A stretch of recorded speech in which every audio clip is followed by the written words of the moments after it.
தமிழ் திரையுலகில் இரண்டு சிகரங்களான ரஜினிகாந்த் மற்றும் கமல் மீண்டும் ஒரே படத்துல இணைகிறாங்கன்ற செய்தி ரசிகர்களுக்கு திருவிழாவா இருக்கிற நிலையில அந்த படத்துடைய ப்ரோமோ வெளியாகி இணையத்தையே சூடேற்றி இருக்குது. இந்த பிரம்மாண்டமான கூட்டணியை நெல்சன் திலீப் குமார் இயக்க ரெட் ஜெயண்ட் மூவி தயாரிக்கிறாங்க.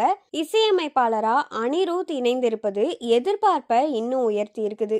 ரெண்டு பேருமே திரையுலகிற்கு அறிமுகப்படுத்தியவர் கே பாலச்சந்தர்.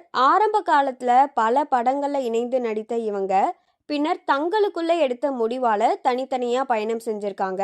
அந்த முடிவுக்கு அப்புறமா கிட்டத்தட்ட 47 ஆண்டுகள் கழித்து ஒரே படத்துல கூட நடிக்காத இந்த இரு புராண நட்சத்திரங்கள் மீண்டும் இணைவது இந்திய சினிமா வரலாற்றிலேயே மிகப்பெரிய நிகழ்வா பார்க்கப்படுது. சுமார் 3 நிமிடம் 47 வினாடிகள் ஓடும் ப்ரோமோ முழுக்க முழுக்க நெல்சனுடைய ஸ்டைல, comedy touch, stylish making, mega presence இதெல்லாம் நிரம்பி இருக்குது. அப்போது அனிருத் ஏதாச்சும் ஒரு விரலை தொடுங்கன்னு சொல்லும் கமெண்ட்டும், கமலும் ரஜினியும் ஒருவருக்கொருவர் எடுத்ததை மாற்றிக்கொள்வது, ரெண்டு பேருமே ஸ்டைலா நடந்து வந்து கார்ல ஏறுற காட்சி, யாரு ஹீரோன்னு கமல் கேக்குறாங்களா சொல்லுங்க ஜீனு ரஜினி சொல்லும் மாஸ் டைலாக், இவையெல்லாம் ரசிகர்களுக்கு கூஸ் பம்ப்ஸ் தரும் வகையில அமைஞ்சிருக்குது. நெல்சன் பதில் சொல்லும் முன்பே கமல் காரை ஸ்டார்ட் செய்து கிளம்பும் ட்விஸ்ட், இது ப்ரோமோ மட்டுமே இப்படி இருந்தா படம் எப்படி இருக்கும்ன்ற கேள்வியை எழுப்புது. முழுக்க முழுக்க ஆக்ஷன் படமா இல்லாம காமெடி, ஸ்டைல், கேரக்டர் மோதல் ஆகியவற்றை கலந்த கதை என்பதனால இந்த கூட்டணி நெல்சனை தேர்வு செய்ததா கூறப்படுது.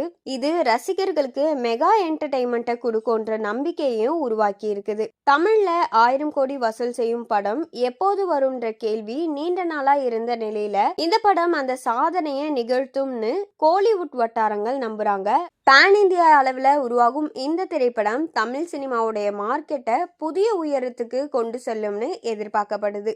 ரஜினிகாந்த் ஜெயிலர் 2 மற்றும் தலைவர் 173 படமும், கமல்ஹாசன் கல்கி 2, இந்தியன் 3 மற்றும் அன்பறிவைக்கும் படம் என இவ்வளவு பிஸியான ஷெட்யூல்ல இந்த ரெண்டு பேரும் சேர்ந்து நடிக்க முடிவு செய்திருப்பது இந்த படத்துடைய முக்கியத்துவத்தை காட்டுது. ப்ரோமோ வெளியான சில நிமிடங்களிலே சமூக வலைத்தளங்கள்ல ட்ரெண்ட் ஆகி வருது. நீண்ட வருட ஏக்கம் தீர்ந்து விட்டது, கன்ஃபார்ம் மெகா பிளாக் பஸ்டர் தான், இந்தியா முழுக்க பேசப்படும் படம்னு ரசிகர்கள் கொண்டாடி வராங்க. மொத்தத்துல இது சாதாரண படம் இல்ல, இந்த ரெண்டு காலத்தையும் ஆட்சி செய்த நடிகர்களுடைய திரை திருவிழா தான். நிச்சயம் இந்த கூட்டணி பாக்ஸ் ஆபீஸ்ல மட்டுமில்லாம வரலாற்றுலயும் புதிய அத்தியாயம் எழுதும்னு சொல்லலாம்.